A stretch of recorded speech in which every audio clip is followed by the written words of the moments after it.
जी तो बेटा स्टार्ट लेते हैं। सबसे पहले तो मेरा नाम डॉक्टर इरफान लतीफ़ है। मैं असिस्टेंट प्रोफेसर हूँ यूनिवर्सिटी ऑफ ओकाड़ा में। और मैं पिछले 2-3 साल से स्कोप सीएसएस के फोरम से क्रिमिनोलॉजी पढ़ा रहा हूँ। तो ये हमारा कोई 20 ऑड या मतलब 20 से ज़्यादा हम सेशंस जो है ना क्रिमिनोलॉजी के पढ़ा चुके हैं स्कोप सीएसएस के फोरम से। तो आज हमारा अक्टूबर का सेशन है और इसमें हमारा आज जो ये पहली क्लास भी है और साथ साथ हमारी ये ओरिएंटेशन भी क्लास है, क्योंकि कुछ स्टूडेंट्स ऑलरेडी इनरोल्ड हो चुके हैं और कुछ स्टूडेंट्स मतलब ओरिएंटेशन के लिए हैं। तो आज की ये हमारी ओरिएंटेशन क्लास भी होगी और ओरिएंटेशन के एंड पर हम लोग जो स्टार्ट भी लेंगे अपना बकायदा सेशन का। तो कुछ इंपॉर्टेंट जो टॉपिक्स हैं या स्टार्ट के टॉपिक्स हैं, बेसिक टॉपिक्स हैं, उसको भी हम आज ज़रूर मतलब स्टडी किया जाएगा सो दैट कि हमारी क्लास भी इंटैक्ट हो जाए और जो ओरिएंटेशन है उनको भी थोड़ा बहुत आइडिया हो जाए कि चीज़ें किस तरह चलती। तो जहाँ पर बात की जाए ओरिएंटेशन सेशन की, तो बेटा ओरिएंटेशन सेशन के 2-3 पार्ट्स मैंने रखे होते हैं। सबसे पहले तो हम करेंगे बात इस सब्जेक्ट के हवाले से कि सीएसएस में इसका क्या स्कोप है और इसका स्कोरिंग ट्रेंड क्या है।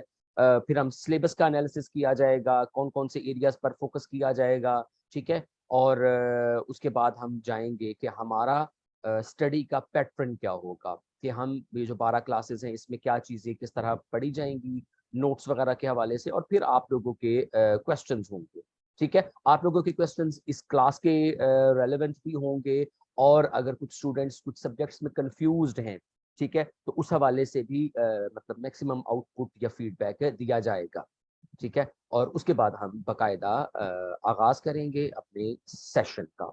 तो सबसे पहले अगर बात की जाए, आप लोग अपने क्वेश्चंस जो हैं वो मतलब अ, दौरान सेशन अभी ना पूछिएगा, जब क्वेश्चंस और आंसर की बारी आएगी तब आप लोग ज़रूर पूछिएगा। ठीक है? तो जहाँ पर बात की जाए क्रिमिनोलॉजी के ट्रेंड के हवाले से, सीएसएस में स्कोरिंग ट्रेंड के हवाले से, तो हमें 2019 या 20 का एक ऐसा साल है, जहाँ पर इसका स्कोरिंग थोड़ा-सा लो हुआ था। उसके अलावा most of the time criminology जो है ये एक अच्छा स्कोरिंग सब्जेक्ट माना जाता है, ठीक है? अब अच्छा स्कोरिंग सब्जेक्ट के हवाले से एक चीज़ आप हमेशा याद रख लें कि अगर आप ये समझते हैं कि 100 मार्क्स का पेपर आपको 80-85 मार्क्स देगा, तो ये चीज़ मुमकिन नहीं, ठीक है ना? ये आपको लैंग्वेजेज़ में तो कोई एक इक्का-दुक्का स्टूडेंट मिल जाएगा, लेकिन अगर हम इसको सोशल साइंसेज़ के सब्जेक्ट्स के हवाले से देखा जाए, तो ये मुश्किल चीज़ होती है। हमें रियलिस्टिक होकर सोचना होता है कि यार कम्पेटिटिव एग्ज़ामिनेशन जहाँ पर आपके 6 जो कंपल्सरी सब्जेक्ट्स हैं, वो बहुत ज़्यादा इम्पोर्टेंस रखते हैं। ऑप्शनल में जो आप 100 मार्क्स ले रहे हैं, तो उसमें एक अच्छा स्कोरिंग रेंज क्या होती है? तो जहाँ तक मैं समझता हूँ, एक अच्छा स्कोरिंग रेंज बेटा वो होती है 60 टू 70 कर लें या 65 टू 75 कर लें। ये है कि अगर आपका स्कोर इस रेंज में आ जाता है, तो आप कह सकते हैं कि ये एक अच्छा स्कोर होता है, ठीक है? तो इसी हिसाब से अगर देखा जाए तो बहुत ज़्यादा स्टूडेंट्स जो हैं वो क्रिमिनोलॉजी में इतना स्कोर ले जाते हैं, ठीक है? जो आपको ज़्यादातर स्टूडेंट्स नज़र आएँगे, वो आपको 50 टू 60 की रेंज में नज़र आएँगे। कुछ स्टूडेंट्स हैं वो 60 टू 70 और 75 के रेंज में नज़र आएँगे, ठीक है? अब वो कौन से की एरियाज़ हैं जिन पर फ़ोकस किया जाए, तो हम वो जो अपर लिमिट है उस तक पहुँच सकते हैं, वो भी आपको मैं थोड़ी देर बाद उस पर भी हम ब्रीफ बताता हूँ कि किन एरियाज़ पर फ़ोकस करने से आप वो जो 7-8 या 10-12 नंबर का जो फ़र्क डालना होता है, वो कैसे ऐड किया जा सकता है। और वही असल आपका फ़ोकस होना चाहिए कि यार मैंने इन की एरियाज़ पर फ़ोकस करने के बाद इसको पहुँचना है। तो ये बात हो गई कि क्रिमिनोलॉजी जो है, ये एक अच्छा स्कोरिंग सब्जेक्ट गिना जाता है, ठीक है? अब अगर हम बात करें कि वो कौन से कुछ एरियाज़ हैं जिन पर फ़ोकस किया जाए, तो हम एक अच्छे ट्रेंड पर पहुँच जाते हैं। तो बेटा ये चीज़ आपने इन जनरल सोशल साइंसेज़ के लिए आपने याद रखना है, 3 चीज़ें हैं। एक तो है थ्योरेटिकल इंगेजमेंट, ठीक है, जिसको हम थ्योरी एप्लीकेशन या ये भी बोल सकते हैं, ठीक है। तो सोशल साइंसेस के सब्जेक्ट्स में आपको सिलेबस में भी थ्योरीज मिलती हैं, फिर आपने डिफरेंट क्वेश्चंस और आंसर्स के दौरान आपने डिफरेंट थ्योरीज को रेफर करना होता है। यहाँ पर थ्योरी एप्लीकेशन या थ्योरी एंगेजमेंट का ये मतलब नहीं है कि आपने अपने आंसर में थ्योरीज पर डिटेल में जाना होता है, आपने जस्ट रेफर करना होता है। कि अगर हम जुवेनाइल डेलिंक्वेंसी पे बात कर रहे हैं, उसकी रीजंस पर बात कर रहे हैं, तो उसमें से कोई एक आध ऐसी रीजन होगी जो कि आपको किसी ना किसी स्कूल ऑफ क्रिमिनोलॉजी में मिलती होगी, तो आपने जैसे उसको रेफर करना होता है, जिससे एग्जामिनर के माइंड में होता है कि बच्चे ने एक होलिस्टिक प्रिपरेशन की हुई है। तो ये थ्योरेटिकल इंगेजमेंट एक अच्छे स्कोर के लिए बहुत जरूरी होती है। दूसरी चीज आ जाती है बेटा रेलेवेंट एग्जाम्पल्स, ठीक है। आपको अपने कल्चरल कॉन्टेक्स्ट के हिसाब से, जो कि पाकिस्तान में अगर हम देखा जाए हमारे क्राइम के हवाले से, हमारे कोर्ट के हवाले से अगर बात की जाए कि किस तरह चीजें होती हैं, तो जो वो रेलेवेंट एग्जाम्पल्स है ना, वो बहुत अहम होती है। आपकी जितनी ज्यादा आपकी रेलेवेंट एग्जाम्पल्स होंगी, उतना ज्यादा आपका क्वेश्चन आंसर जो है वो दूसरों से बेहतर दिखाई देना शुरू हो जाएगा। और तीसरी चीज वो है बेटा एग्जिस्टिंग स्टैटिस्टिक्स। हमने जब भी किसी क्वेश्चन को, किसी प्रॉब्लम को, किसी इशू की तरफ जाना होता है, तो सबसे पहले हमने स्टैटिस्टिक्स के जरिए उसको जस्टिफाई करना होता है। देखिए, अगर बात की जाए कि पाकिस्तान में जुवेनाइल डेलिंक्वेंसी ज्यादा है, तो भाई कैसे ज्यादा है? तो पहले हमने बताना होता है डिफरेंट स्टैटिस्टिक्स के जरिए, ठीक है ना। इसी तरीके से अगर साइबर क्राइम्स की बात की जाए, अगर मनी लॉन्ड्रिंग की बात की जाए, तो इस तरह के जो कंटेम्परेरी इश्यूज हैं, जो कि हमारे सिलेबस का फोर्थ पार्ट है, तो उसमें आपने स्टैटिस्टिक्स देने होते हैं, ठीक है। तो ये जो तीन एरियाज हैं, इन तीन एरियाज पर फोकस करना अहम है, जो कि आपके वो 10 से 12 नंबर पढ़ाता है, ठीक है। और इन तीनों एरियाज पर हम अपने सेशन के दौरान स्पेसिफिकली फोकस रखते हैं। हम जो सिलेबस में थ्योरीज हैं वो, और इससे अलावा जहां पर रेलेवेंट थ्योरीज का रेफरेंस देना जरूरी होता है, तो वो आपको नोट्स चीजों में आपको चीजें प्रोवाइड की जाएंगी। और जो रेलेवेंट एग्जाम्पल वाली चीज है, इससे आपने परेशान नहीं होना। ये तो ऑब्वियस सी बात है, जब हम पाकिस्तान के कॉन्टेक्स्ट में चीजें देख रहे होते हैं, पढ़ रहे होते हैं, तो ये चीजें प्रोवाइड की जाती हैं, समझाई जाती हैं। हमारा एक्सप्लेनेशन का सारा फोकस इसी पर होता है, ठीक है। तो ये एक चीज हो गई, ठीक है। अब चलते हैं हम क्रिमिनोलॉजी के सिलेबस की कुछ पॉजिटिव और कुछ नेगेटिव चीजों की तरफ से। तो सबसे पहले मैं आपको बताता हूँ कुछ नेगेटिव चीजें, ठीक है। नेगेटिव चीजें इसकी मुझे जो लगती है वो एक दो ही है, एक या दो, ठीक है। सबसे पहले अगर इसके सिलेबस में अगर देखा जाए, तो ये मैं अभी आपको सिलेबस में दिखाता हूँ। सिलेबस में आपको सेकंड पार्ट में ये देखिए, international policing criminal justice monitoring organisation, ठीक है। तो ये बेटा 1 2 3 4 5 6, ये 6 ऑर्गेनाइजेशंस हैं, इंटरनेशनल ऑर्गेनाइजेशंस हैं जिन पर क्राइम के हवाले से। तो मेरे हिसाब से ये वो एक एरिया है जिस पर आके इशू आ जाता है। देखिए, अगर तो इन्हीं ऑर्गेनाइजेशन का स्ट्रक्चर पूछें, फंक्शंस पूछें, फिर तो बात समझ में आती है। लेकिन अगर वो इंटरपोल का या यूरोपोल का किसी पर्टिकुलर क्राइम में रोल पूछ लेता है, तो वो चीज थोड़ा सा मुश्किल हो जाती है। तो इसके सिलेबस में ये एक वो वाहिद पॉइंट है जो कि हमें थोड़ा सा प्रॉब्लमेटिक होता है, ठीक है। बल्कि ये एक ही चीज है। दूसरी चीज अगर इसको थोड़ा बहुत ऐड किया जाए, तो वो आ जाता है ये जो पाकिस्तान के जो इंस्टीट्यूशंस हैं, मनी लॉन्ड्रिंग, तो ये जो कंटेम्परेरी चीजेस है, ठीक है ना। देखिए, अगर आप देखें चौथे पार्ट का जो कैप्शन है, modern concept in contemporary criminology, ठीक है, जिसमें intelligence led policing, community policing, ये वाले एरियाज तो बहुत इजी है ना, इनका तो इशू नहीं होता ना, ठीक है। ये वाले जो कुछ एरियाज हैं, इन पर फिर हमें थोड़ा सा फोकस ज्यादा करना पड़ता है। तो इसके सिलेबस की ये एक चीज थोड़ी सी हमें फोकस रखना पड़ती है। अब अगर आ जाते हैं, जो कि मैंने आपको कहा था कि इसकी पॉजिटिव चीजें क्या हैं, तो पॉजिटिविटी की अगर बात की जाए, तो सबसे बड़ी पॉजिटिव चीज जो मुझे लगती है वो है बेटा इसकी ये crime and criminality theoretical perspectives. इसमें हमें बाय डिफॉल्ट काफी सारी थ्योरीज दे दी गई हैं ऑलरेडी।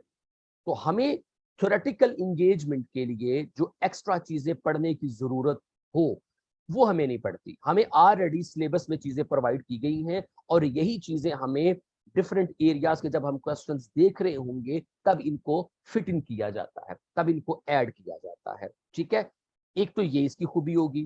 दूसरी इसकी खूबी जो है वो ये है बच्चों के हर पिछले 5 साल के पेपर्स में अगर हम देखें तो कुछ क्वेश्चंस ऐसे हैं कि जिस पर बहुत ज्यादा फोकस दिया जाता है। जैसे कि ये जो पहला पार्ट है ना, ये तो इंट्रो वाला पार्ट है, ये तो सबको पूरा देखना चाहिए। उसकी वजह ये है कि ये आपको आपके बाकी पोर्शन, बाकी चीजों को स्ट्रेंथन बनाने के लिए ये चीज जरूरी होती है। ठीक है, लेकिन अगर हम बाकी बात करें तो जुवेनाइल डेलिंक्वेंसी, इस पर हर साल क्वेश्चन आता है। ठीक है, तो अगर आप ये वाला पार्ट अच्छे से प्रिपेयर करेंगे तो इसको थोड़ा सा मिनिमाइज भी किया जाए तो इशू नहीं होगा।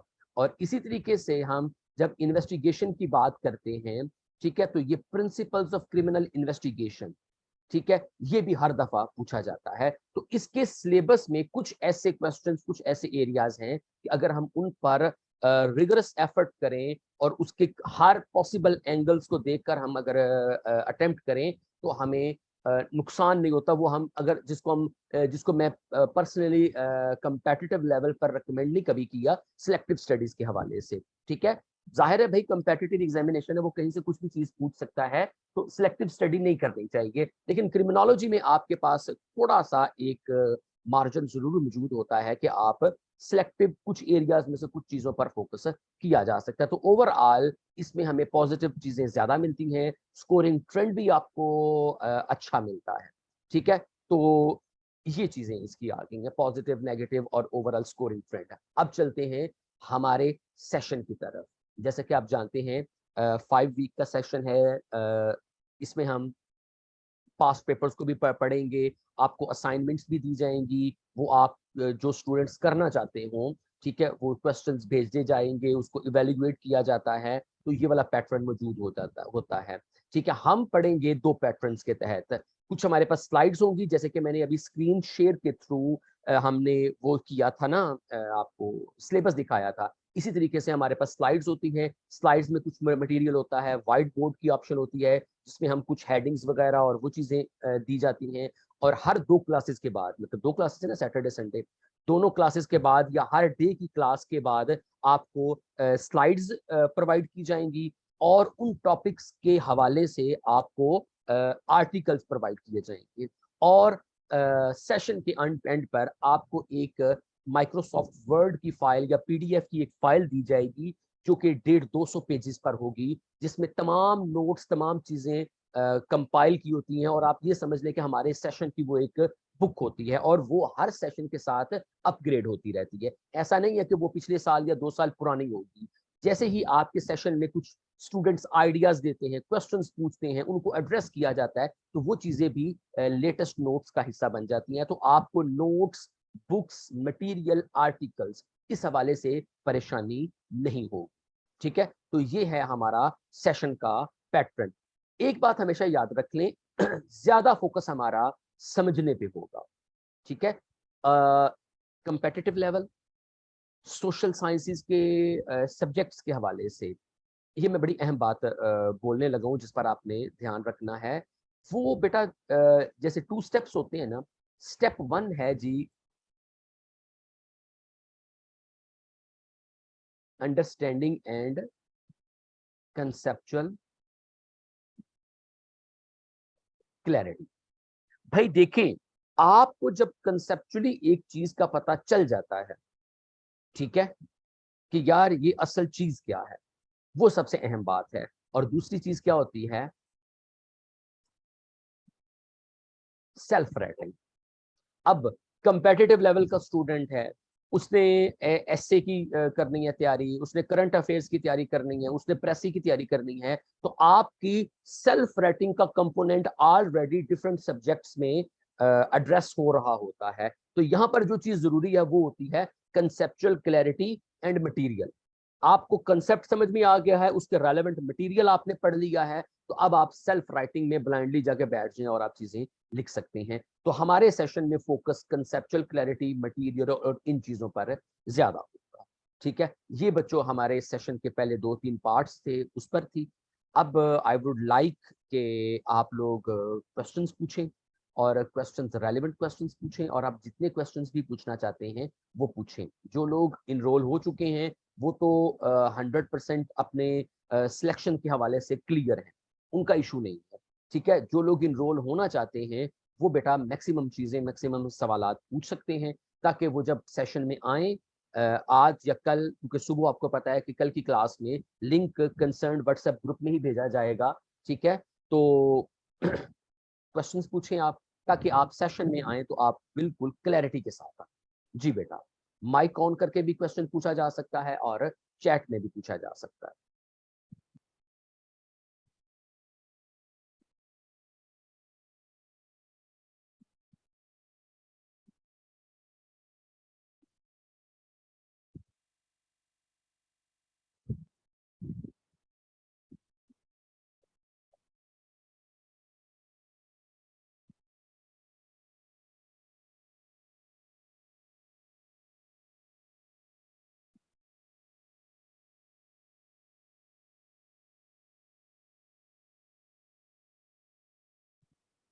जी बेटा, किसी का कोई क्वेश्चन नहीं है?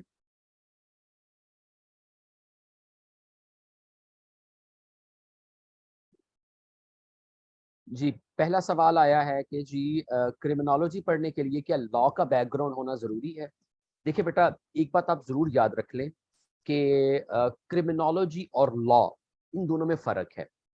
क्रिमिनोलॉजी हमें क्राइम, इसकी रीजंस, इसके सॉल्यूशंस, उसका सोशलॉजिकल एंगल देखना होता है, मुआशरती नजरिया वो देखना होता है, उसकी रीजन, सॉल्यूशंस और वो सारी चीजें।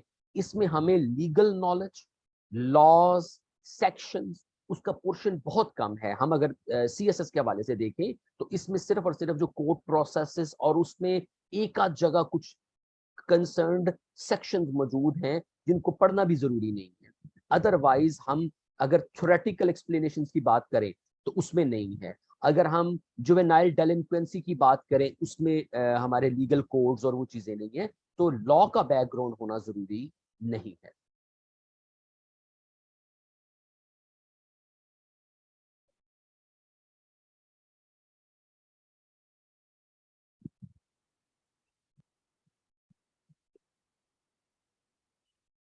जी, नेक्स्ट क्वेश्चन हमारे सर अगर आपके साथ बैच ज्वाइन करते हैं, जी बेटा, अ, जी अगर आपके साथ हम ये बैच ज्वाइन करते हैं तो लाइक मैंने ऑलरेडी क्रिमिनोलॉजी को गो थ्रू भी किया है, कोर्स में भी साथ पढ़ा हुआ है, लाइक साइकोलॉजी के साथ क्रिमिनोलॉजी हम पढ़ते हैं, लेकिन स्टिल एक होता है ना, फाइनल प्रिपरेशन नहीं हुई भी। तो क्या आपके साथ पढ़ के आप ये कह सकते हैं कि then if you practice on your own and take your classes तो आपका क्रिमिनोलॉजी प्रिपेयर हो जाएगा? देखिए बेटा, ये तो चूंकि आप ऑलरेडी आपने क्रिमिनोलॉजी पढ़ा हुआ है, तो ये बैच अगर आप करेंगे अटेंड, तो यहाँ पर एक और बात की क्लैरिटी जरूरी है। देखिए, हमारे पास कुछ स्टूडेंट्स होते हैं जो कि एडवांस लेवल के होते हैं, जिन्होंने पहले पढ़ा हुआ होता है, पहले अटेम्प्ट भी दी हुई होती है। तो हम दोनों लेवल्स पर जाके चीजें बताते हैं।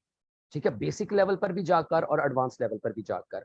ठीक है, अगर आप ज्वाइन करना चाहते हैं तो आपकी चीजें ऑब्वियसली इम्प्रूव होंगी, और फिर आप सेल्फ स्टडी के साथ और आप जाएंगे तो इनशाला स्कोर आपका बेहतर ही होगा।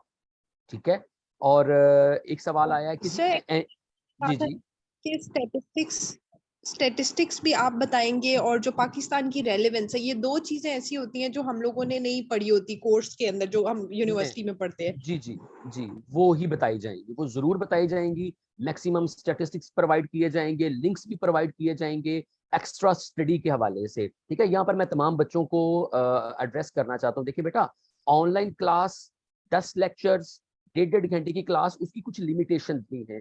आप ये चीज मत सोचिएगा कि हम 10 लेक्चर 1.5 घंटे के पढ़ने के बाद डायरेक्ट पेपर में बैठ जाएंगे। ठीक है ना, ये जरूर याद रखिएगा। यहाँ पर हमारा काम आपको conceptual clarity, material, links, guidance, each and everything है। आपने उसको थॉरली खुद से पढ़कर पेपर के हिसाब से चीजें वो करेंगे तो वो इंप्रूव होगी।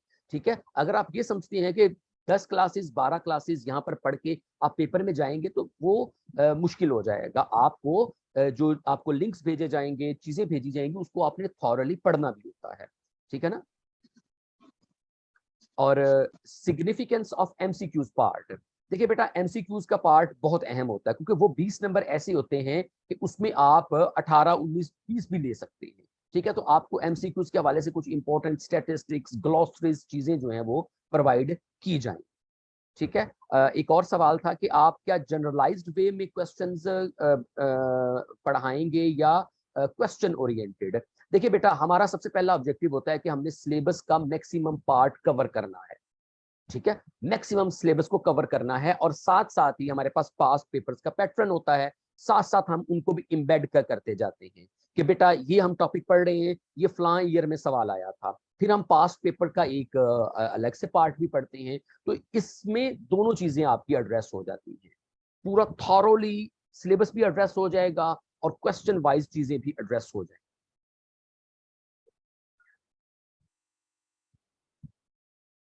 जी, और किसी का कोई सवाल?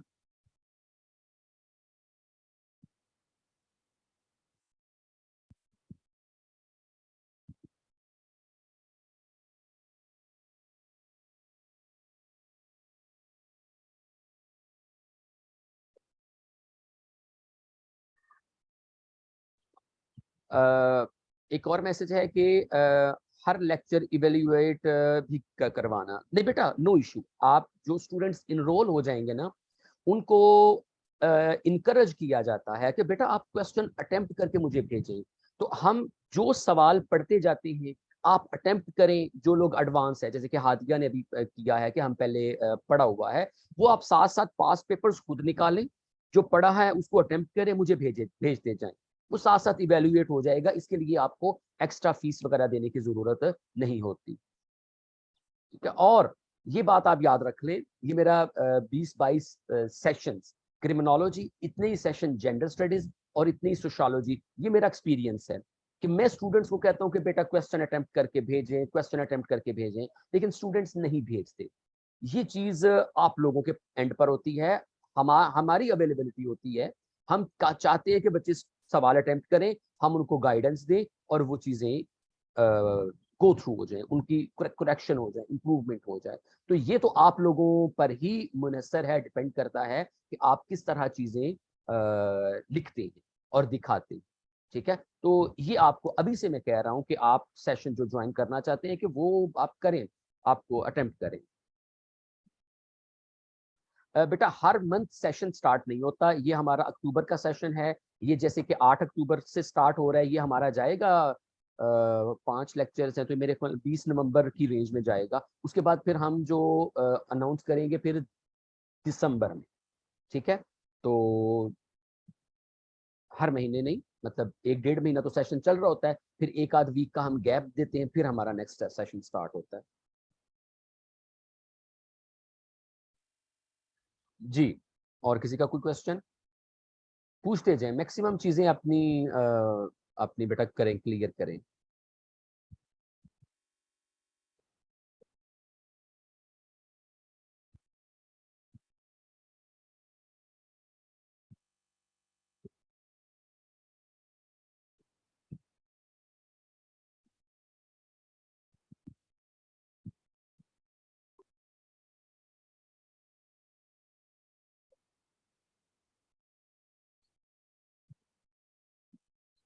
एनीवन, किसी का कोई और सवाल? ये जो अभी सवाल पूछा है कि सर मैक्सिमम कितने डेज में क्रिमिनोलॉजी को प्रिपेयर किया जा सकता है। बेटा मैं तो ये कहता हूँ कि जो बंदा जो सेशन अटेंड कर रहा है ना, उसी सेशन के टाइम पीरियड में वो चीजें साथ साथ अगर आप करेंगे तो वो साथ साथ ही प्रिपेयर हो जाएंगी। देखिए हमने आज जो चीजें पढ़नी है, ठीक है, उसको आप पढ़ेंगे, ठीक है, 2 दिन में। उसके बाद एक आध दिन लगाकर उसको पढ़ें, पास्ट पेपर्स में से जाकर चीजें इंप्रूव करके लिखें, तो आपका वो टॉपिक तैयार। वो तो ये चीजें तो इतने दिन में तैयार हो जाती हैं। और अगर आपने सेशन पढ़ने के बाद फिर इसके 4 पार्ट्स हैं, 2-2 दिन, 8-10 दिन में अगर आपने पहले चीजें पढ़ी हुई, आपके पास मटेरियल है, तो ये हो जाती हैं। एक और मैसेज है, सर एक आध चीज पढ़ा दें आज की। तो बेटा अभी हमारी क्लास को अभी आधा घंटा हुआ, 40 मिनट हुए हैं। अभी हमें 1 घंटा है, आप लोगों के क्वेश्चंस के बाद 5 मिनट का ब्रेक लेंगे। ब्रेक के बाद हम व्हाट इज क्रिमिनोलॉजी और उन सब चीजों की तरफ भी जाएंगे। हमने आज एक दो टॉपिक्स अच्छे तरीके से पढ़ लेंगे, वो आप फिक्र ना करें, वो पढ़ेंगे। Long or short notes for criminology. एक स्टूडेंट मुझसे राय मांग रहा है कि सर लॉन्ग नोट्स या शॉर्ट नोट्स। मैं इस पे बताता हूँ बेटा। मैसेज डायरेक्ट ना करें, ओपन मैसेज छोड़ें ताकि बाकी भी वो पढ़ लें, ताकि सबको एड्रेस हो जाए। देखिए बेटा, नोट्स दो तरह के बनाए, ठीक है ना। जो मेरा जाती एक होता था मेथड जब स्टूडेंट थे। शॉर्ट नोट्स में आप पूरा का पूरा आपका जो क्रिमिनोलॉजी का सिलेबस है ना, वो 2 to 3 पेजेस उस पर आना चाहिए, जिसमें की एरियाज की स्टैटिस्टिक्स की हेडिंग्स हों। वो आपको काम देंगी पेपर में जाने से पहले, जो 2 घंटे होते हैं या 2 घंटे की ब्रेक होती है उसमें पढ़ने के लिए। और बाकी जो है वो आप बहुत लेंथी नोट्स ना बनाएं, बहुत लेंथी नोट्स ना बनाएं, मीडियम टाइप नोट्स। क्यों? क्योंकि बेटा देखिए, जैसे कि मैंने आपको पहले बताया है कि हमारा काम कंसेप्चुअल क्लैरिटी का है। अगर आपको जुवेनाइल डेलिंक्वेंसी की रीजन जुबानी याद है, क्यों? क्योंकि वो आपकी सोसाइटी के रिलेटेड है, ठीक है। तो फिर उस पर आप जस्ट हेडिंग्स बनाएं, उसको लिखने की जरूरत नहीं है। क्यों? क्योंकि वो 2 3 4 लाइनें, एक हेडिंग 4 5 लाइन्स की इनफ होती है। और एक 20 नंबर के क्वेश्चन में अगर उसके 2 पार्ट्स हैं तो 7 7 हेडिंग, 6 6 हेडिंग करके 14 15 हेडिंग्स वो इनफ होती है, ठीक है। तो आप दो तरह के नोट्स जरूर बनाएं। वो जो 2 घंटे वाले नोट्स है ना, वो इसलिए ताकि एंड पर आपको रिवाइज हो जाए। अच्छा, और वो 2 घंटे के नोट्स की जरूरत क्या है? अब देखिए ना, अगर आपने एक सब्जेक्ट क्रिमिनोलॉजी का अक्टूबर में तैयार करके रख लिया है, नवंबर में कोई एक दिन आप निकालें, उसको रिवाइज कर लें, दिसंबर में फिर एक दिन निकालें, उसको रिवाइज कर लें। तो ये चीज जो है ना, और नोट्स मेकिंग बेटा हमेशा याद रख लें, ये हर इंडिविजुअल की अपनी नीड्स के मुताबिक होती है। जनरलाइज इसका कोई फार्मूला नहीं है, ठीक है ना। अब देखिए ना, मैं किसी बच्चे का नाम ले रहा हूं, अंजुम ने के लिए मुश्किल है कि वो शॉर्ट नोट्स पढ़े, उसको डिटेल में नोट्स चाहिए, ठीक है ना। हो सकता है जवाद जो है उसको शॉर्ट नोट्स चाहिए, उसको पता है, सेल्फ राइटिंग आती है, सारा कुछ आता है, वो बिल्कुल 4 5 पेजेस पर पूरे क्रिमिनोलॉजी के नोट्स बनाकर जेब में रख ले। जब दिल किया, गाड़ी में बैठे हैं, कहीं सफर पे जा रहे हैं, एक नजर डाली, 7 हेडिंग्स का मटेरियल दोहराया, आपकी चीजें तैयार। तो नोट्स मेकिंग जो है ना, वो इंडिविजुअल टू इंडिविजुअल वेरी करती है। Pakistan have won the match against New Zealand. मसाफत मैच भी थोड़ा सा ना देख रहा हूँ जी। और सवाल बेटा?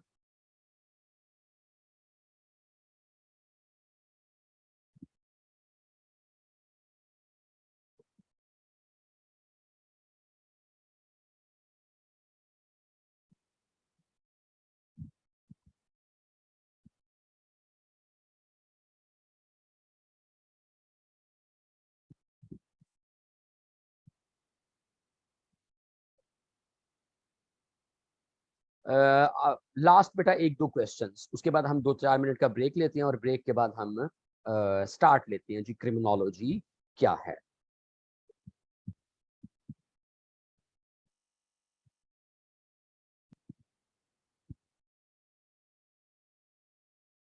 Any questions? ओके बच्चों, 2:40 हम एक शॉर्ट सी ब्रेक, 3 4 मिनट की ब्रेक लेते हैं, उसके बाद हम स्टार्ट करेंगे, ठीक है। ताकि आप लोगों को आइडिया हो जाए कि चीज़ें कैसे पढ़ी जाएंगी, पढ़ाई जाएंगी। बल्कि इसमें हमें ओरिएंटेशन क्लास में वाइट बोर्ड भी यूज़ करूँगा, स्लाइड्स के थ्रू भी हम चीज़ें देखेंगे, ठीक है। सो दैट आप लोग फिर जैसे जिस चीज़ पर हम म्यूचुअली कंसेंसस हो जाता है कि स्लाइड ज़्यादा इंपॉर्टेंट हैं या वाइट बोर्ड के ज़रिए पढ़ना चाहिए, जनरल अंडरस्टैंडिंग चैट में भी चीज़ें शेयर की जाती हैं, तो वो फिर इंशाल्लाह डिसाइड किया जाएगा। तो we are going to take a break of 3 to 4 minutes.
जी अस्सलाम वालेकुम। जी बच्चों, मेरी आवाज़ आ रही है आप लोगों को?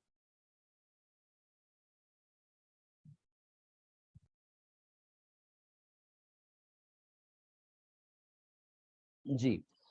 एक लास्ट मैसेज था फवाद का कि रिकॉर्डेड लेक्चर्स मिलेंगे। देखिए बेटा, ये जो हमारा आज ओरिएंटेशन का लेक्चर है ये रिकॉर्ड हो रहा है। ये हमारे यूट्यूब चैनल है स्कोप सीएसएस का, वहाँ पर अवेलेबल होगा। लेकिन जो बाकी हमारे लेक्चर्स होते हैं, जो रेगुलर लेक्चर्स होते हैं, उसमें रिकॉर्डिंग की ऑप्शंस अवेलेबल नहीं होती, रिकॉर्डिंग अलाउड नहीं है। ठीक है, तो ये चीज़ आप जहन में रखिएगा। ठीक है, तो रिकॉर्डिंग की ऑप्शन अवेलेबल नहीं होती है। तो चलते हैं जी हम क्रिमिनोलॉजी की तरफ। तो क्रिमिनोलॉजी समझने से पहले हमें सबसे पहले पता होना चाहिए जी क्राइम किसको कहते हैं। ठीक है, जब हम किसी भी सब्जेक्ट का स्टार्ट लेते हैं तो एकदम से 2 4 5 चीजें एकदम से आना शुरू हो जाती हैं माइंड में। ठीक है, जैसे कि अगर हम क्राइम की बात करेंगे तो हमें साथ ही हमें डिवियंस का वर्ड भी जहन में आ जाता है, साथ ही हमारे सिन का वर्ड भी जहन में आ जाता है। ठीक है, तो सबसे हम पहले हम क्लैरिटी लेते हैं कि जी क्राइम किसको कहते हैं। ठीक है, क्राइम का वर्ड जो है वो वर्ड क्राइमन से निकला है। ठीक है, अगर मैं आपको थ्रू एक स्लाइड्स के थ्रू अगर दिखाना चाहूँ तो ये देखिए, क्राइम का वर्ड लैटिन वर्ड क्राइमन से निकला है, जिसका मतलब होता है टू चार्ज। और इसी तरीके से ये ग्रीक वर्ड क्राइमोस और संस्कृत वर्ड क्रामा, ठीक है, उससे निकला है, जिसका मतलब होता है social order. In general, crime is applied to those acts that go against social order and are worthy or serious condemnation। ठीक है, मतलब जो मुआशरे का एक रूल्स रेगुलेशन पैटर्न बना होता है, उसके अगेंस्ट कोई भी जो एक्ट होता है उसको क्या कहा जाता है, क्राइम कहा जाता है। इसकी जो नीचे एक बोल्ड डेफिनेशन है, उसको अगर देखा जाए, N illegal act for which someone can be punished by the government. बड़ी ही डिटेल्ड डेफिनेशन है ये। N illegal act for which someone can be punished by the government, भी कोई भी ऐसा काम जो कि इलीगल हो। अब यहाँ पर लीगल और इलीगल का फर्क जो है वो भी हमें पता होना चाहिए। लीगल चीज वो होती है जिसको किसी बॉडी ने, जिस पर रूल्स एंड रेगुलेशंस बनाए हों। ठीक है, punished by the government, not by any individual. ठीक है ना, तो अब जो क्राइम का वर्ड है, अगर उसकी हम कंसेप्चुअल क्लैरिटी की तरफ जाएं, क्राइम के वर्ड की अगर हम कंसेप्चुअल क्लैरिटी की तरफ जाएं तो वो आप देखिएगा जरा, ये हो गया हमारा क्राइम। अच्छा, अब देखिए, legal system defines the act of crime. Legal system, जिसको हम in other word political institution का नाम भी देते हैं। Legal system defines the act of an individual. किसी भी इंडिविजुअल के पास ये अथॉरिटी नहीं है कि वो किसी भी एक्ट को लीगल, इलीगल या जुर्म या गैर जुर्म का नाम दे सके। ठीक है, ये स्टेट का काम होता है, किसी कॉन्स्टिट्यूटिव बॉडी का काम होता है, एक इंडिविजुअल का काम नहीं होता। ठीक है ना, तो जुर्म हमेशा वही होगा जिसके अगेंस्ट, जिसके पैरेलल कोई लॉज बने होंगे। There is no simple fixed और objective definition of crime. Crime की कोई फिक्स्ड डेफिनेशन नहीं होती, it varies according to time and place. ये बड़ा अहम पॉइंट है। ठीक है, जुर्म की जो तारीफ है वो चेंज होती रहती है। अब चेंज कैसे होती रहती है, अब देखिए, आज से 20 30 साल पहले हो सकता है कुछ चीजें जुर्म ना हो, जैसे कि साइबर क्राइम के नाम ले, मनी लॉन्ड्रिंग का नाम ले। ठीक है, इट मींस कि अगर जुर्म की कोई एक पर्टिकुलर डेफिनेशन या एक पर्टिकुलर कोई फ्रेमवर्क होता तो वो पहले भी जुर्म होता और अब भी जुर्म होता। तो ऐसा नहीं है, ये टाइम टू टाइम चेंज होता रहता है। और इसको समझने के लिए जो सबसे बेस्ट पैटर्न है वो यही है कि कुछ चीजें पाकिस्तान में क्राइम है, इंडिया में क्राइम नहीं है। ईस्ट में क्राइम है, वेस्ट में क्राइम नहीं है। जिसकी सबसे बड़ी एग्जांपल मैं देता होता हूँ, लिक्वर कंजम्पशन, शराब नोशी की अगर एग्जांपल दी तो पाकिस्तान में वो क्या है, शराब पीना जुर्म है। क्यों? क्योंकि लीगल एक्ट, लीगल सिस्टम ने उसको डिफाइन किया हुआ है as an illegal act. West में ये पीने की इजाजत है, बेचने की भी इजाजत है। तो लिहाजा जो क्राइम है उसकी कोई फिक्स्ड ऑब्जेक्टिव डेफिनेशन नहीं होती, ये टाइम टू टाइम चेंज होती रहती है, ठीक है। It is based on public opinion, जिसके लिए हम एक वर्ड यूज करते हैं सोसाइटल कंसेंट का, ठीक है। कोई भी जुर्म, कोई भी क्राइम, कोई भी इस तरह का एक्ट जो है वो हमेशा पब्लिक ओपिनियन, सोसाइटल कंसेंट के मुताबिक होता है, उसके अगेंस्ट नहीं होता। जैसे कि मैंने एंड पर लफ्ज लिखा हुआ है, वर्ड लिखा हुआ है, it is the reflection of public opinion, ठीक है। देखिए एक चीज समझ लें कि सोसाइटी जो है ना वो एक स्मूथ पैटर्न पे चल रही होती है, एकदम से उस पर आ जाती है डिसरप्शन, आ जाती है। सोसाइटी चल रही है, उसमें कुछ इलीगल एक्ट्स होना शुरू हो जाते हैं जो कि सोसाइटी का एक पैटर्न, एक बहाव के अगेंस्ट होती है। अब क्या करते हैं लोग, उस पर बातें करना शुरू हो जाते हैं कि यार ये गलत हो रहा है, ये गलत हो रहा है। अच्छा, जैसे ही वो बातें होती रहती हैं, यही चीज हम सोशल प्रॉब्लम्स में भी पढ़ाते हैं। सोशल प्रॉब्लम्स में भी पढ़ा जाता है कि जब सोसाइटी में कोई एक डिसरप्शन आता है तो लोग उस पर बात करना शुरू हो जाते हैं, लोग बात करना शुरू हो जाते हैं, इंटेलेक्चुअल्स लिखना शुरू हो जाते हैं, ठीक है। आपको मीडिया इधर उधर वो चीजें नजर आने जाती हैं, तब आपका लीगल सिस्टम या स्टेट एक्टिव हो जाती है और उस सोसाइटल कंसेंट की बुनियाद पर किसी एक्ट को लीगल या इलीगल करार दिया जाता है, ठीक है। लोग पाकिस्तान से इंडिया बाहर पैसा लेके जाते होंगे, फिर लोगों ने सोचा कि यार ये तो हमारे स्टेट मनी है, पाकिस्तान के पैसा है, इसको तो बाहर जाना गलत बात है।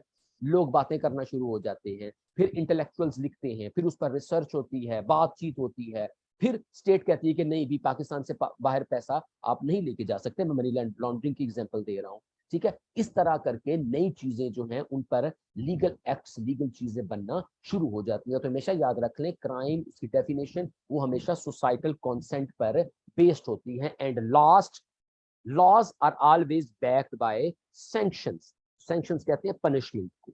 कोई भी कानून, कोई भी जुर्म, कोई भी चीज जो है वो सैंक्शंस के बगैर नहीं होती। मतलब जैसे कि अगर हम बात करें कि भाई स्पीड लिमिट जो है वो 120 है, 120 से ऊपर जाएंगे तो ये कानूनी तौर पर जुर्म होगा। कानूनी तौर पर जुर्म होगा तो क्या यहाँ पर बात खत्म हो जाएगी? यहाँ पर बात खत्म नहीं होगी। नेक्स्ट स्टेप आ जाता है, that is very important, that is punishment. अगर आपने ये काम किया तो ये सजा होगी। पाकिस्तान से पैसा आप बाहर नहीं लेके जा सकते, it is an illegal act. Then what? If you do so, अगर ऐसा किया तो आपको सजा दी जाएगी, ठीक है। तो ये है बच्चों क्राइम की एक्सप्लेनेशन कि जुर्म क्या होता है। और लास्ट जो कि हमारा बड़ा अहम फोकस होता है, crimes are always multi dimensional both in their occurrence as well as solution. जुर्म की रीजन और सॉल्यूशन कभी भी वन डायमेंशन नहीं होते, ठीक है। इसकी हमेशा मल्टीपल रीजंस होती हैं और इसके मल्टीपल सॉल्यूशंस होते हैं। जैसे कि हम अगर मर्डर की बात करें, हम अगर रेप की बात करें, तो क्या रेप की एक रीजन है?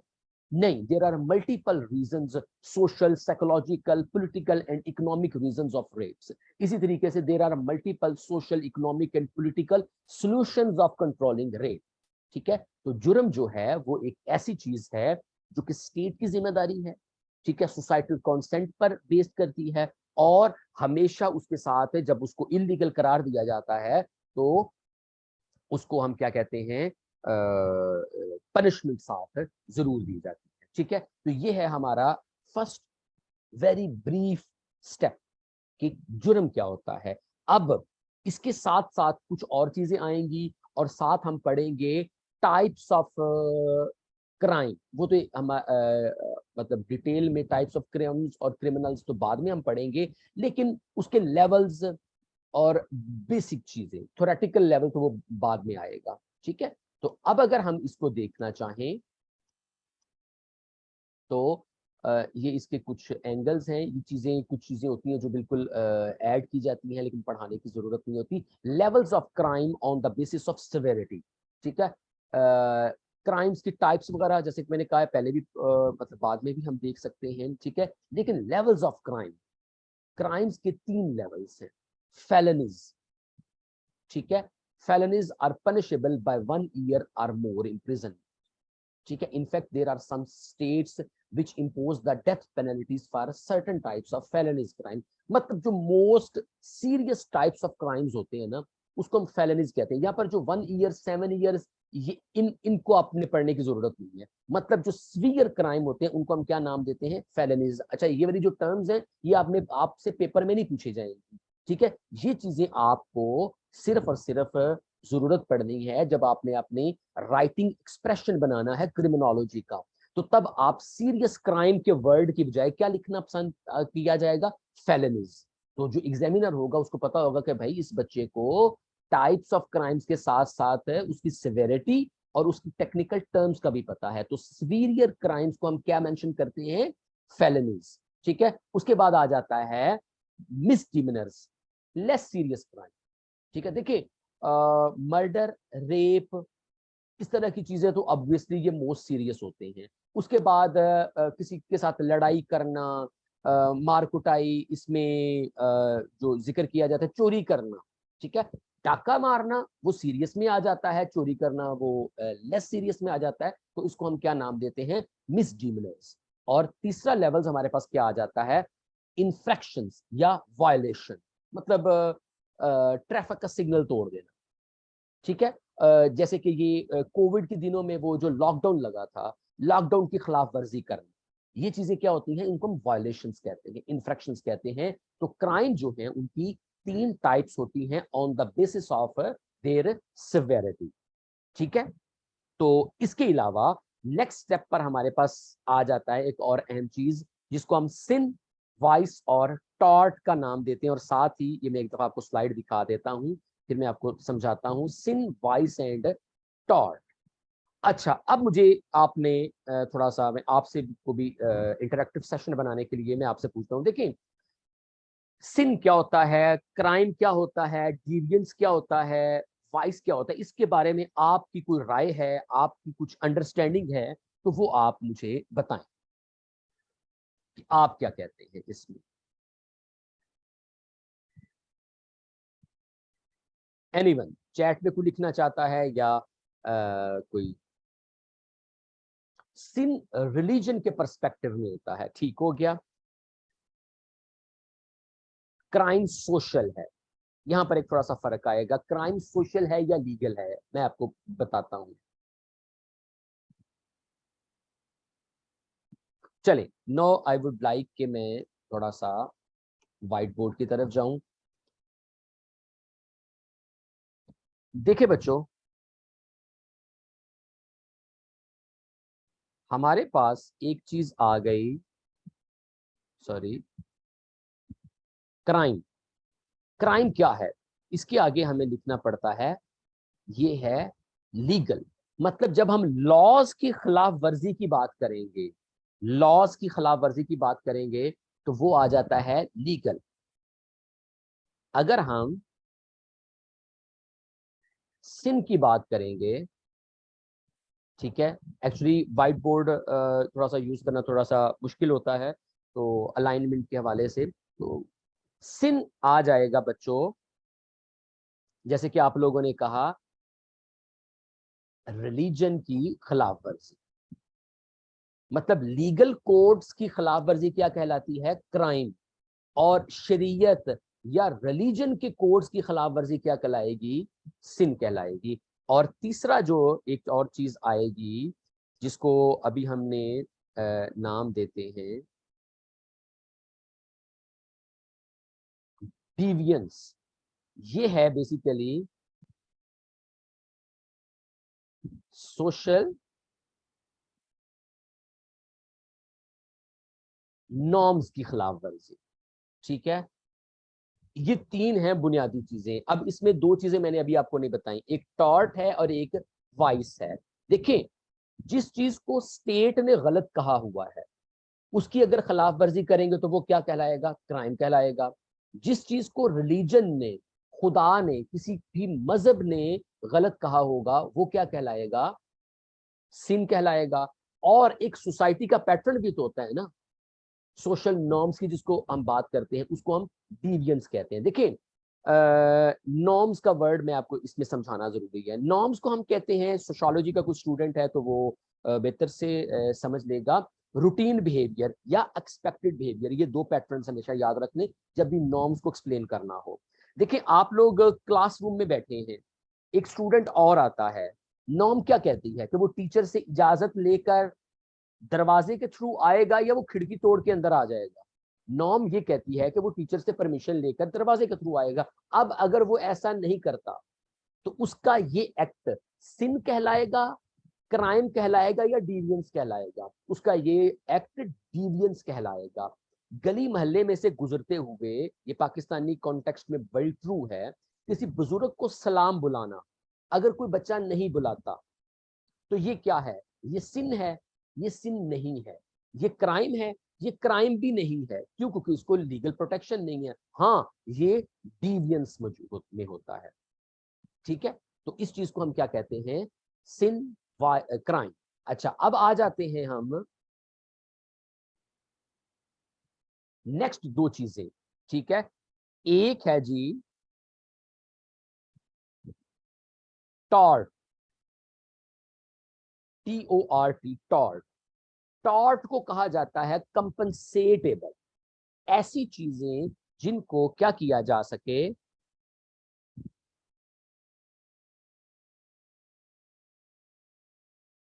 कंपनसेट किया जाए, उसको हम क्या कहते हैं? टॉर्ट।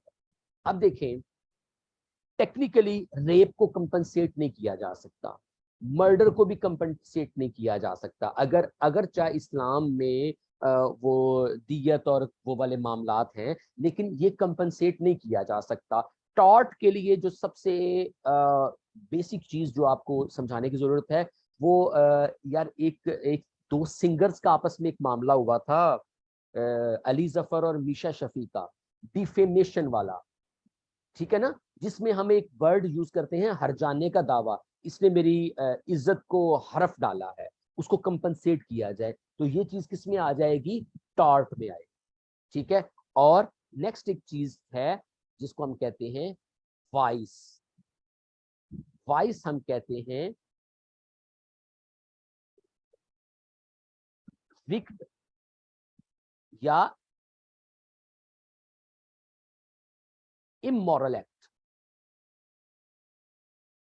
ठीक है, देखें, विक्ट एक्ट, बदतमीजी, लड़ाई झगड़ा, ठीक है, इसके लिए एक और टाइप ऑफ क्राइम भी जिक्र किया जाता है, जो कि सिर्फ मैं आपको समझाने के लिए बात कर रहा हूं, विक्टिमलेस क्राइम। देखिए, रेप करना, मर्डर करना, चोरी करना, ये किसी के अगेंस्ट आप कर रहे हैं, लेकिन ऐसा जुर्म जो आप अपने साथ आपने किया होता है, उसको हम क्या कहते हैं? वाइस कहते हैं। जैसे कि शराबनोशी है, इनका डायरेक्ट ताल्लुक किसी के साथ नहीं होता, गैम्बलिंग है, प्रोस्टिट्यूशन है। ठीक है, इनका डायरेक्ट इफेक्टी कौन होता है? इंडिविजुअल खुद होता है। ठीक है, तो ये चीज आपने याद रखनी है।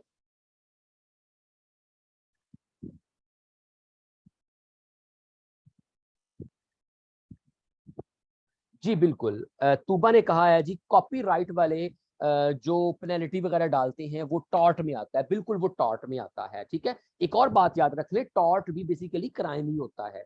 ठीक है ना, क्यों? क्योंकि उस पर भी लीगल चीजें मौजूद होती है।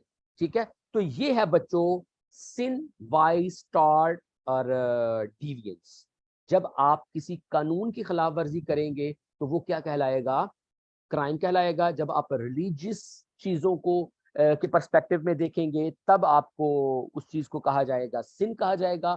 और जब आप सोसाइटल नॉर्म्स, सोसाइटी के पैटर्न जिन पर कानून मौजूद नहीं है, जब उसकी खिलाफ वर्जी करेंगे तो उसको कहा जाता है, डिवियंस कहा जाता है। ठीक है, तो ये होगी लेवल्स ऑफ क्राइम। और फिर ये एक और टेक्निकल चीज, अब जो नेक्स्ट चीज मैं आपको बताने जा रहा हूँ, इस पर मैं आपको स्लाइड जो थी ये देखिए, ये चीज आ गई।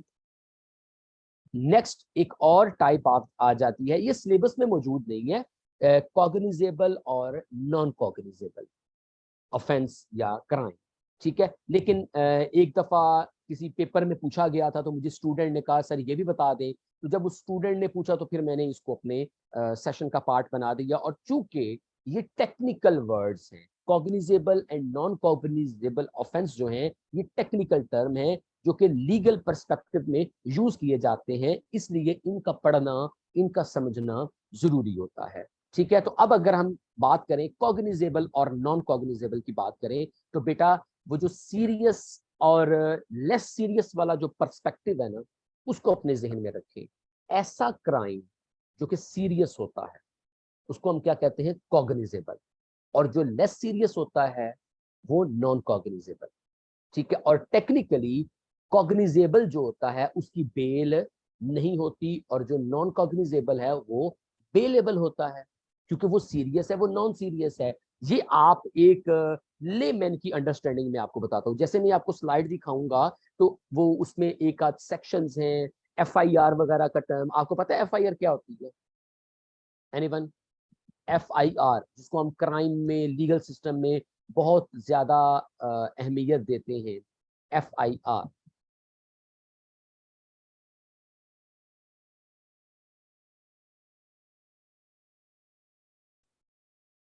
जी, ये फर्स्ट इंफॉर्मेशन रिपोर्ट होती है।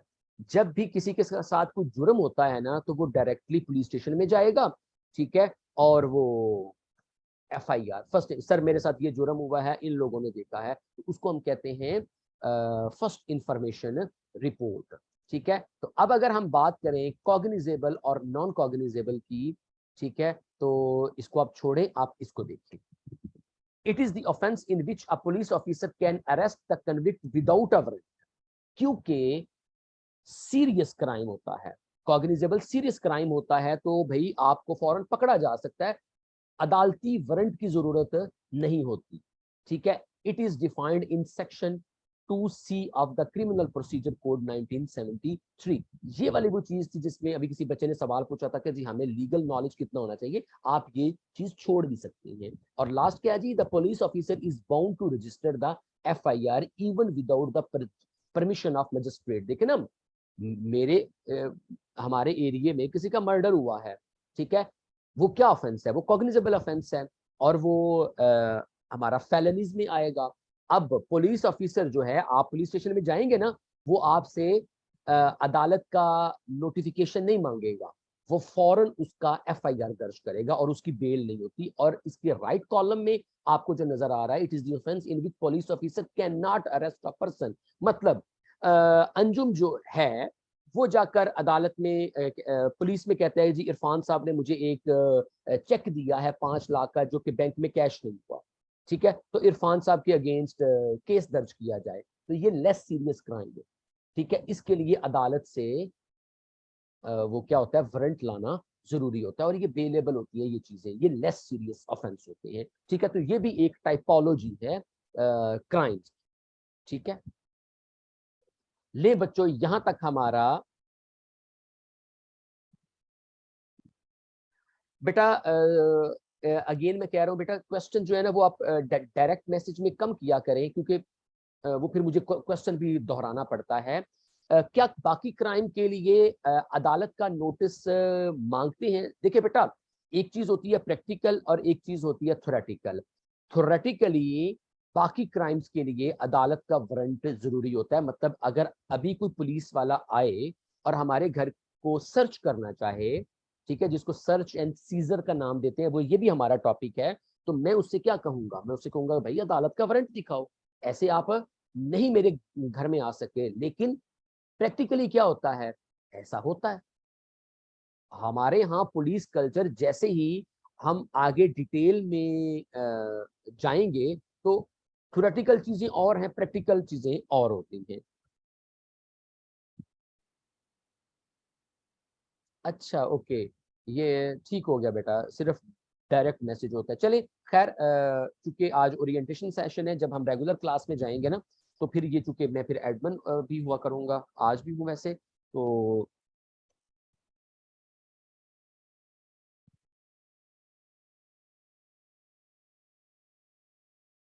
मेरे ख्याल में अब सबको मैसेज एवरीवन में आ जाएगा। ठीक है, तो ये है कि टेक्निकल चीजें, प्रैक्टिकल और थ्योरेटिकल, उसमें फर्क आ जाता है। यहां तक बच्चों हमारा एक टॉपिक कंप्लीट होता है, दैट इज क्राइम। क्राइम के हवाले से किसी का कोई सवाल है तो वो पूछ सकता है। आगे हमने जाना है क्रिमिनोलॉजी की तरफ, कि क्रिमिनोलॉजी किसको कहते हैं। ठीक है, लेकिन उससे पहले व्हाट इज क्राइम, इसके हवाले से किसी का कोई क्वेश्चन है तो पूछ ले, और अगर क्वेश्चन नहीं है तो मुझे बता दे, so that without wasting time हम आगे चलते हैं। Chat is disabled.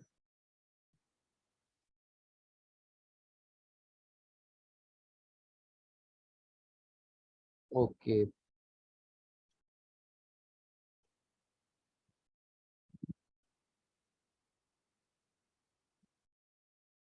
जी जी, किसी का कोई सवाल? अभी मैंने चैट एनेबल की है।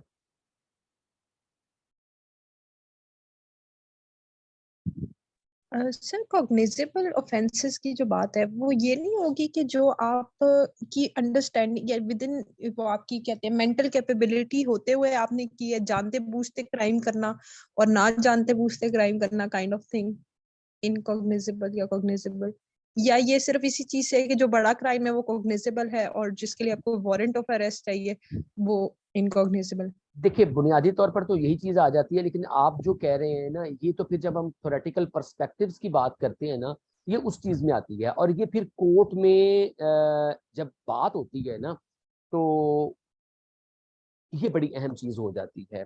कोर्ट में अगर किसी माइनर ने, किसी इंसेन ने अगर कॉग्निजेबल ऑफेंस भी किया है, तो उसका वकील कहेगा कि सर ये कॉग्निजेबल इसलिए नहीं है कि ये बंदा तो मेंटली पागल है।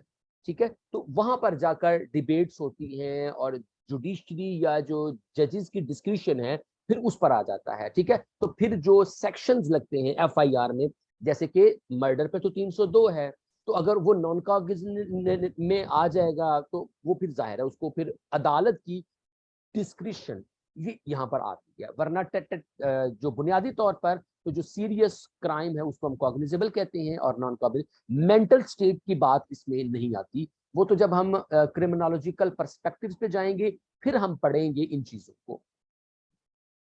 और सर एफआईआर जो है फर्स्ट इंफॉर्मेशन रिपोर्ट, ये मतलब कौन से ऐसे क्राइम्स है जिनमें एफआईआर इन एनी केस हो सकती है, लाइक विदाउट मजिस्ट्रेट्स वो बेटा नोटिस? वो यही है ना, कॉग्निजेबल, जिसमें मर्डर है, रेप है, और फायरिंग का इंसिडेंट होता है, और चौथा यही जो मतलब रॉबरी वगैरह, ये चीज, ये ओके, थैंक यू चार, सर। ये चार मेजर हैं।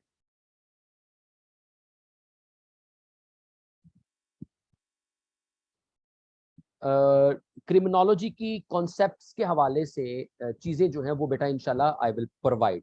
ठीक है, जैसे जैसे हम चीजें आगे पढ़ते जाएंगे, मटेरियल, ग्लोसरीज, कॉन्सेप्ट्स वो पढ़ते जाएंगे। अच्छा, अब देखिए बेटा, क्रिमिनोलॉजी क्या है? भाई सीधी सी बात है, जब हम क्राइम की रीजन, सॉल्यूशंस और उसके इन्वेस्टिगेशन और उन चीजों की बात करेंगे, ठीक है, तो वो क्रिमिनोलॉजी बन जाएगी। बायोलॉजी क्या है? ह्यूमन स्ट्रक्चर, एनाटॉमी और वो सारी चीजें।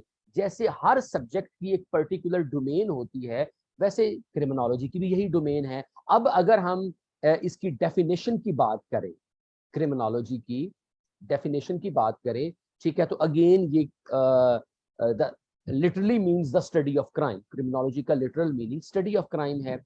ठीक है, इसमें हम क्राइम की location, frequency, types of crime, इन सब चीजों को पढ़ा जाता है। लेकिन जो सबसे अहम बात है इसकी डेफिनेशन, और उस डेफिनेशन की ग्रेजुअल डेवलपमेंट है, कि वो डेफिनेशन ग्रेजुअली डेवलप कैसे हुई। तो सबसे पहले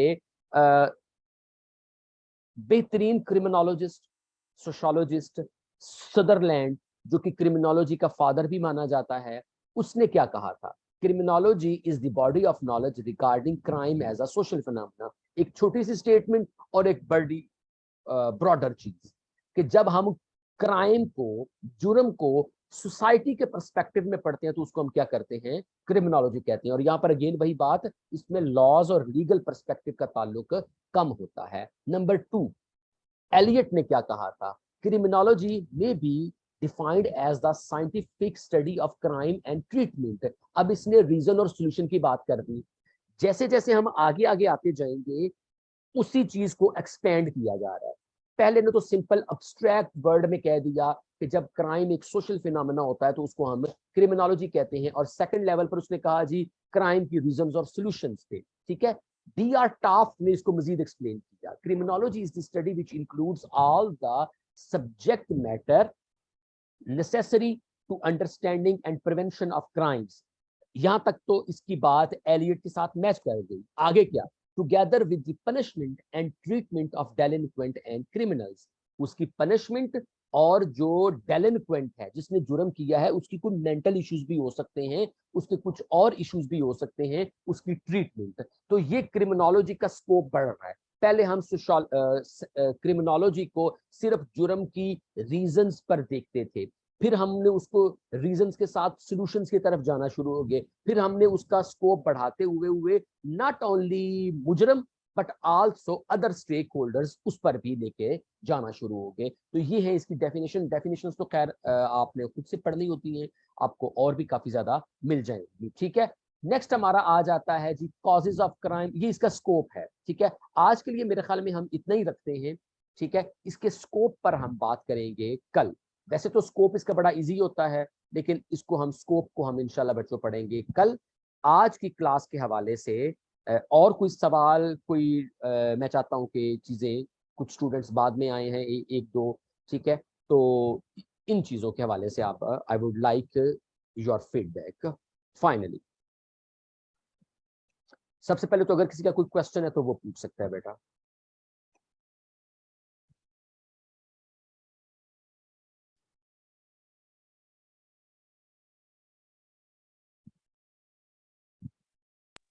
सर नो क्वेश्चन, लेकिन आगे लाइक आज तो सारा थ्योरेटिकल था, लेकिन हमारे साथ जैसे आज आपने लॉ एक डिस्कस किया है कि ये वाला क्राइम उस पे फिर लगता है लॉ इस तरह से, अगर हमारे साथ फ्यूचर लेक्चर्स में ये चीजें इंक्लूडेड होंगी तो ये काफी हेल्पफुल है, वही बात के स्टैटिस्टिक्स एंड लॉज।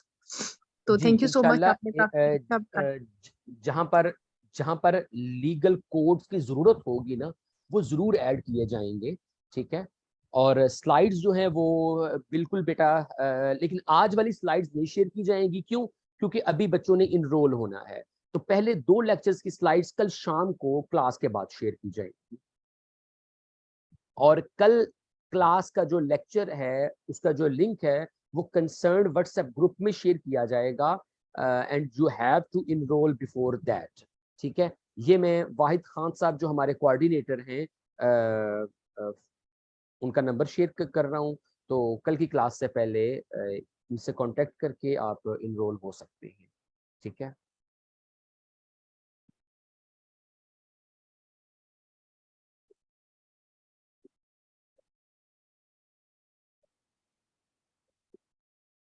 नहीं जवाब बेटा इतने ज्यादा, ये मैंने पहले भी इसका आंसर किया है कि हमें आर्टिकल्स, सेक्शंस, उनको बहुत ज्यादा याद करने की जरूरत नहीं है। जैसे कि ये अभी एक आध आ गया है, जब हम कोर्ट प्रोसेसेस में जाएंगे वहां पर कोई एक दो होंगे, इससे ज्यादा नहीं, इससे ज्यादा नहीं। मतलब अगर हम पूरी क्रिमिनोलॉजी को भी अगर मैं बताऊं ना, तो हमें 8, 10, 12 सेक्शंस या कोड्स के अलावा जरूरत नहीं है चीजों की।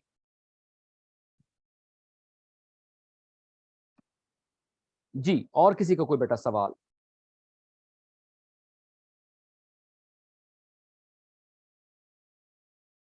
चले जी बच्चों, थैंक यू वेरी मच।